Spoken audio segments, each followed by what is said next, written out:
Olá pessoal, sejam todos muito bem-vindos à nossa segunda aula. Meu nome é Daniel Pereira e estarei com vocês falando um pouquinho do sistema de previdência brasileiro.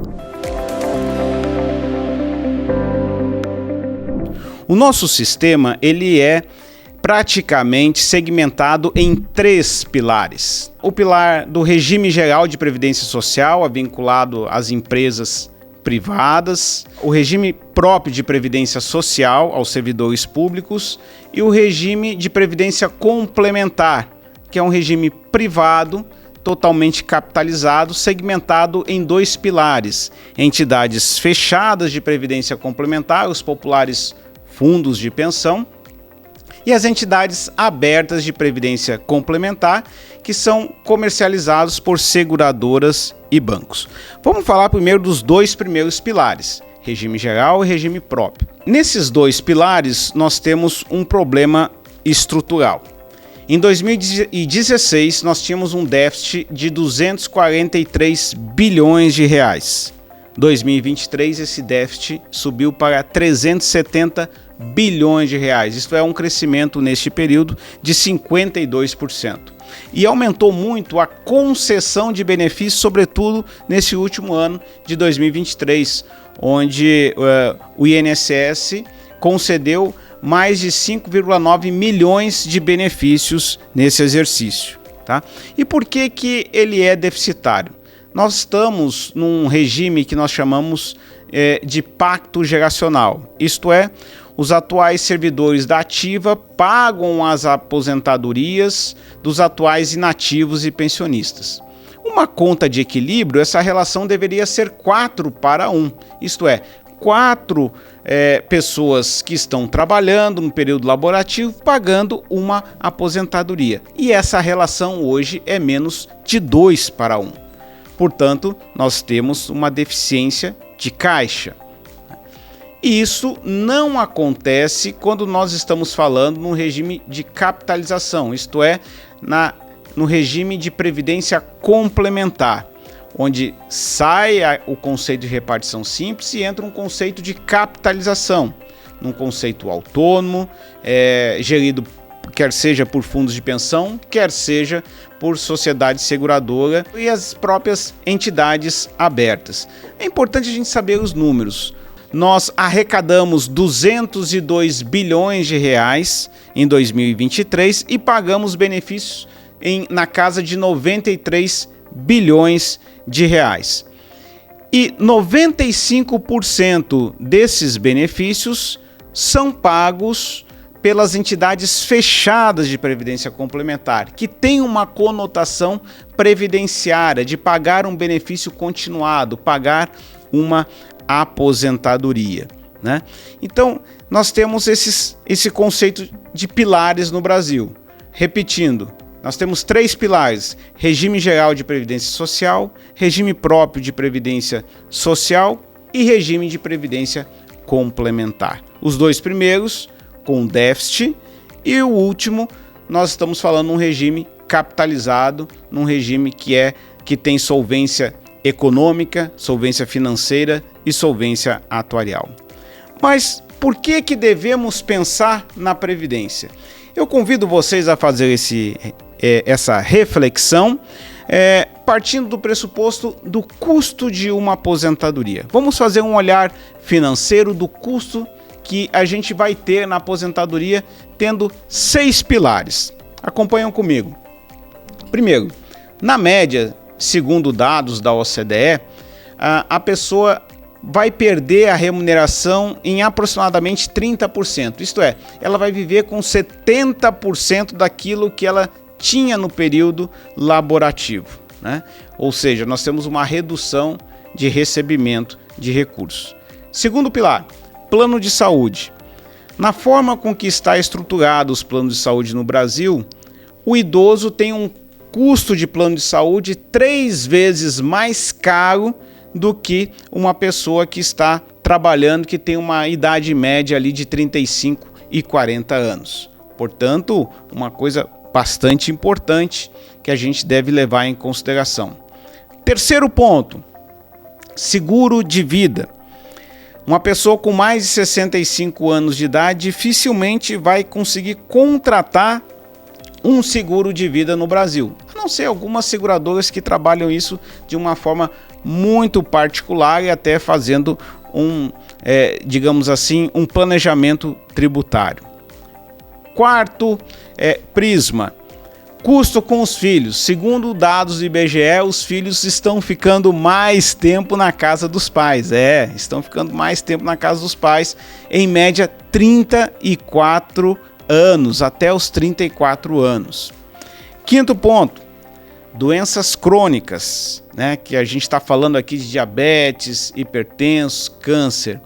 8 a cada 10 doentes crônicos, segundo os nossos estudos, com uma carteira de mais de 1,5 milhão de vidas, né, representam o que nós chamamos de usuários ou beneficiários high users, isto é, vão gastar num plano de saúde mais de R$100 mil por ano, né? E, logicamente, as operadoras de plano de saúde não gostam disso, né? Sexto e último pilar, inflação. Hoje nós já temos um IPCA idoso, que ela é mais cara que o IPCA normal, devido a 2 fatores, né? Saúde e cuidados com os idosos. Então nós temos aqui 6 pilares muito importantes que precisam estar no nosso radar para calcular quanto que deve ser a minha aposentadoria depois que eu atingir determinada idade, por exemplo, 60 ou 65 anos de idade. Tá certo? Muito bem. E para a gente investir e formar a nossa aposentadoria, eu preciso colocar o meu dinheiro, primeiro poupar e depois investir em locais corretos. Nós temos algumas opções, uma opção bastante vasta no nosso mercado. Tem o Tesouro Direto, que são títulos da dívida que o governo financia e que está com títulos com cupons bastante atraentes. Imóveis, né? Que o brasileiro sempre gostou de fazer muitos investimentos de imóveis, muito embora nós temos um problema às vezes de liquidez e no aluguel uma inadimplência ou até mesmo vacância. Fundos de investimentos, mas esses fundos nós temos que tomar muito cuidado com o conceito de come-cota e as taxas de performance. Mercados de ações, um mercado altamente profissional que exige muito tempo da gente na gestão e acompanhamento, quer seja de uma análise quantitativa ou uma análise mais qualitativa. Investimentos no exterior, onde aí nós já temos mais de uma variável, né, e sobretudo a variável cambial, que é bastante difícil da gente controlar. E nós temos a previdência complementar, né? Na previdência complementar, nós temos, sobretudo, um investimento focado no longo prazo, né?